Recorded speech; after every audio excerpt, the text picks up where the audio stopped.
வணக்கம் உறவுகளே. எங்கள் குட்டி செந்தூரனுக்கு 4 வயசு ஆகுது. அவர் ஒரு குட்டி கதை சொல்ல போகிறாரு. கடைசி வரைக்கும் கேளுங்க. பிடிச்சிருந்தா வாழ்த்துங்க, லைக் பண்ணுங்க.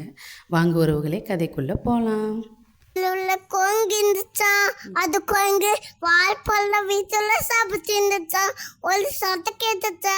அது யாரு பார்த்தா அண்ணிலா. அது அண்ணி கார் அதிபத்து இருந்துச்சா. அப்புறம் என்னாச்சு? அப்ப கொங்கு பார்த்துச்சா. அத எழுத்து கட்டி வச்சுச்சா. அத அண்ணி நம்ம எனக்கு செய்யாச்சு. என்னை வீட்டுக்கு போய் வந்துங்க அப்பா அம்மா வீட்டுல. அப்புறம் அப்பெல்லாம் கொங்கு போய் வித்துச்சா.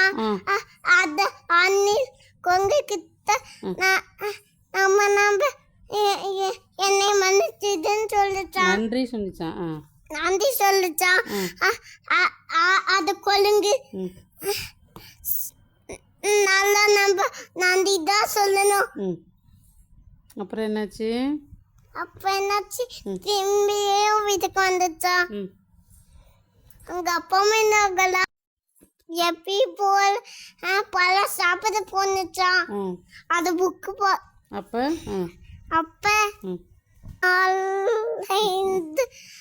வாழைப்பழம் சாப்பிட போனச்சா. ஒளி வலையில மாத்திச்சா. எது மாட்டிக்கிச்சு வலையில?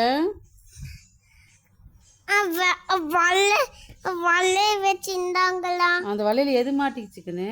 குரங்கு. சரி, அப்புறம் என்னாச்சு? அப்பா குரங்கு மாத்தினால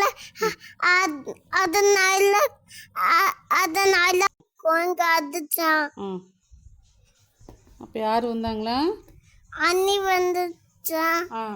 அதான் நம்ம என்ன மாத்திட்ட காப்பாத்துக்க அப்படின்னு கத்துச்சா. அதான் அண்ணி கூட்டிட்டு வந்துச்சா. அது குரங்கு என்ன பண்ணச்சா. நீங்கள் எதுக்கு கூட்டிட்டு வந்தீங்கன்னு அப்ப என்ன கேட்டச்சா. வல்ல கடிச்சுச்சா. வல்ல காய்ச்சி தூள் பண்ணுச்சா. அது குரங்கு காப்பானுச்சா.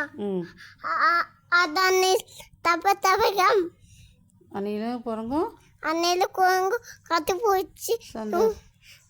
சந்தோஷம் இருந்துச்சா? அத வாழைப்பழம் சாப்பிட்டு தூங்கிட்டாங்களா. எல்லாம் கதை மாதிரி போச்சு. இந்த கதையிலிருந்து நம்ம என்ன தெரிஞ்சுக்கிறோம்?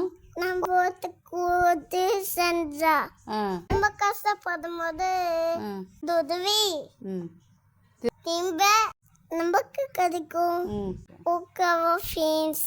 கதை பிடிச்சிக்கிட்டா லைக் பண்ணுங்க, சப்ஸ்கிரைப் பண்ணுங்க.